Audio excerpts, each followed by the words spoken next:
أعوذ بالله من الشيطان الرجيم. بسم الله الرحمن الرحيم. وإذا سألك عبادي عني فإني قريب أجيب دعوة الداع إذا دعان فليستجيبوا لي وليؤمنوا بي لعلهم يرشدون. صدق اللہ العظیم. محترم سامعین و سامعات، یہ سورہ البقرہ کی آیت مبارکہ نمبر 186 ہے، جس میں ارشاد فرمایا گیا کہ اے میرے پیغمبر، وَإِذَا سَأَلَكَ عِبَادِي، جب میرے بندے تجھ سے سوال کریں، انی، میرے بارے میں، فَإِنِّي قریب، بس انہیں جواب دیجئے کہ میں بہت قریب ہوں. اجیب دعوت الداع اذا دعان،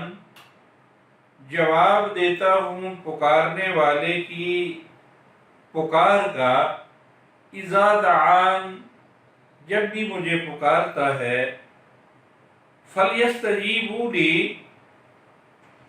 اب چاہیے کہ وہ ایجاب و قبول کرتے ہوئے میرے حکم مانیں.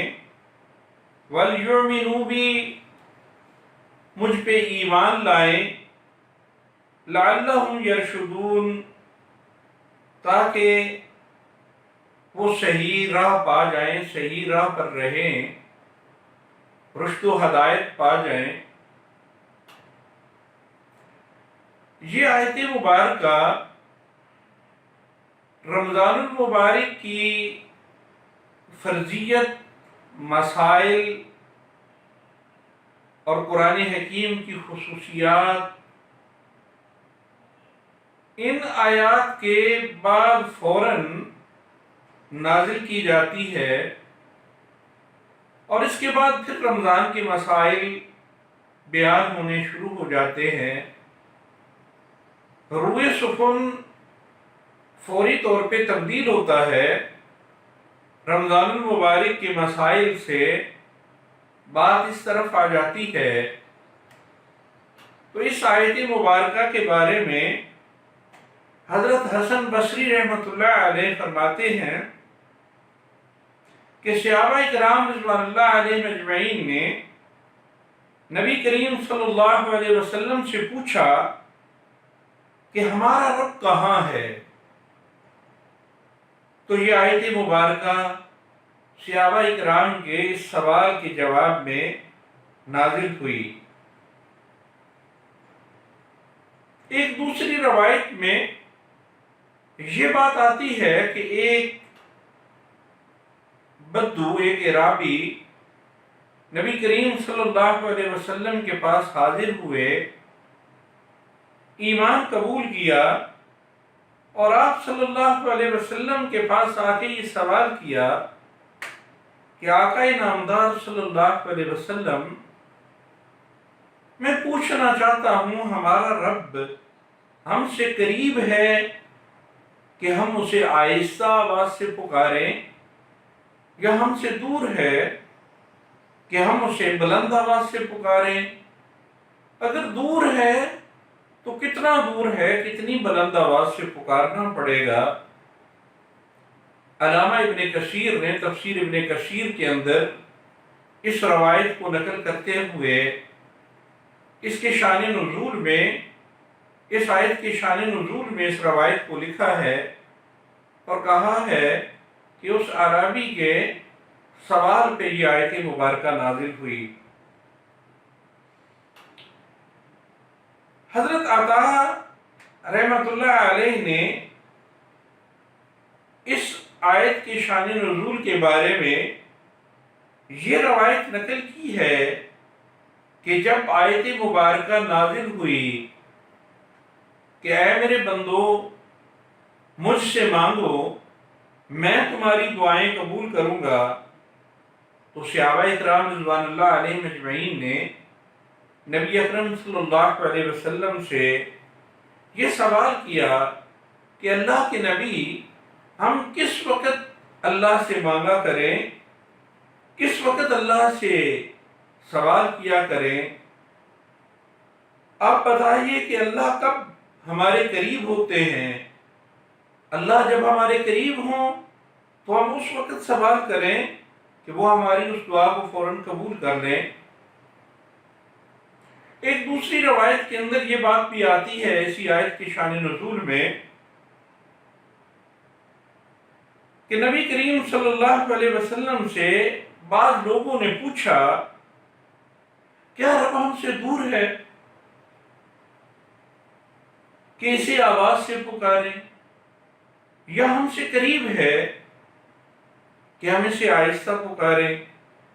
اس پر یہ آیت نازل ہوئی، یعنی میری رحمت میرے بندوں کے قریب ہے۔ اس کی تفسیر وہ آیت ہے جس میں فرمایا گیا ان رحمت اللہ قریب من المحسنین، کہ بے شک اللہ کی رحمت محسنین کے بہت قریب ہے۔ اب اس آیت مبارکہ کو سمجھنے سے پہلے کہ اللہ کہاں ہے، اسے کس انداز سے پکارا جائے، ہمیں وہ آیات سمجھنی پڑے گی جو اس آیت کے پس منظر میں نازل ہوئی ہیں۔ اس آیت کے پس منظر میں نازل ہونے والی آیات اور نبی کریم صلی اللہ علیہ وسلم نے ان کی جو ترتیب توقیفی بنوائی ہے وہ بھی اس کے پس منظر میں ہی لکھوائی ہیں۔ ان میں یہ بیان کیا گیا ہے کہ تم پہ ایمان والو روزے فرض کیے گئے ہیں، اور رمضان کا مہینہ وہ مہینہ ہے کہ ہم نے اس میں قرآن کو نازل کیا ہے، اور اس قرآن کے نزول نے ہر ایک چیز کو عظمت اور برکت سے بھر دیا ہے۔ اس مہینے کو سارے مہینوں سے افضل کر دیا، خیر الشہور کر دیا، اس امت کو اس قرآن کی عظمت کی وجہ سے خیر الامم کر دیا، اور جس رسول پہ یہ قرآن نازل ہوا اس قرآن کو خیر الرسول، خاتم الانبیاء اور افضل الانبیاء کر دیا۔ جس رات کو یہ نازل ہوا اس رات کو لیلۃ القدر کر دیا، اور ہزاروں مہینوں سے بہتر کر دیا فضیلت میں دوسری راتوں پہ۔ ان ایام کے اندر ایمان والوں کے لیے اللہ رب العزت نے تربیت کا خصوصی اہتمام فرمایا،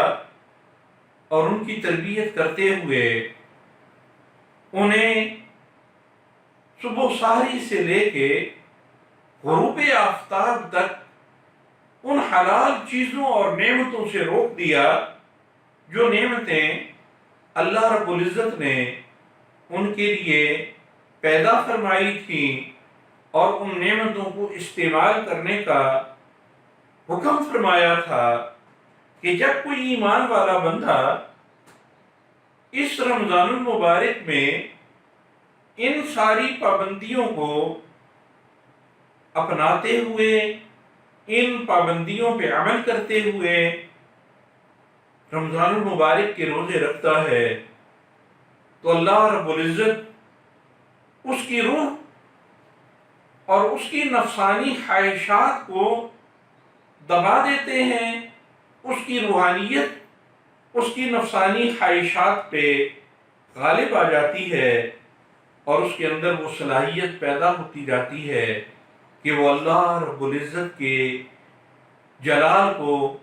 اس کی کبریائی کو، اس کی عظمت کو، اس کی شان کو اپنے دل کے اندر محسوس کرے، اور بندہ اپنے دل کے اندر وہ پاکیزگی،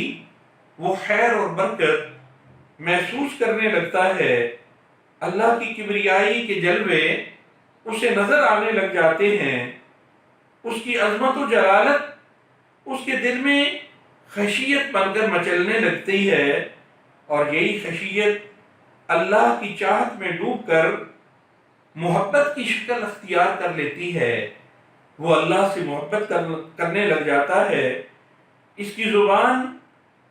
اس اللہ کے شکر میں زمزمہ سنج ہو جاتی ہے، اور اس کے دل و دماغ میں ہر وقت اپنے محبوب کا تصور گھومنے لگتا ہے، اور اس کے اندر یہ خواہش پیدا ہوتی ہے کہ وہ اپنے محبوب کو اپنی نظروں سے دیکھے۔ اس کے ذہن میں یہ احساسات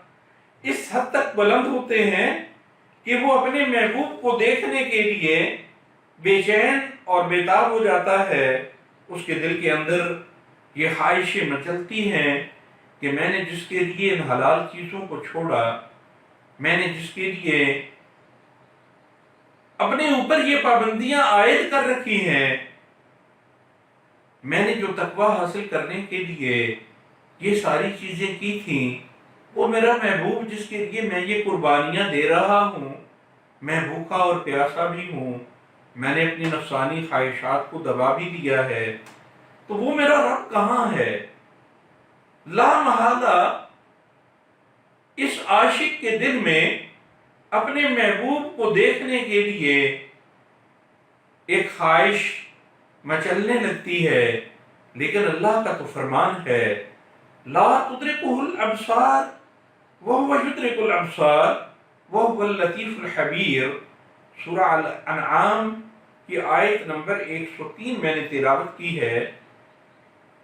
کہ اس کو نگاہیں نہیں پاتی، لا تدرکہ الابصار، اس کو نگاہیں نہیں دیکھ سکتی،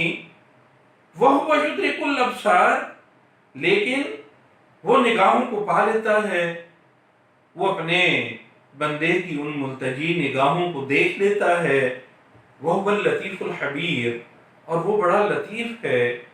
اور بڑا باریک بین خبر رکھنے والا ہے۔ اللہ رب العزت کو بندوں کی یہ خواہش پتہ چل گئی کہ ان کے دل کے اندر یہ ساری قربانیاں اور ضرورتیں محسوس کر دیتے ہوئے یہ خواہش پیدا ہوگی کہ ہمارا رب، ہمارا محبوب، ہمارا آقا، ہمارا حقیقی خالق و مالک کہاں ہے؟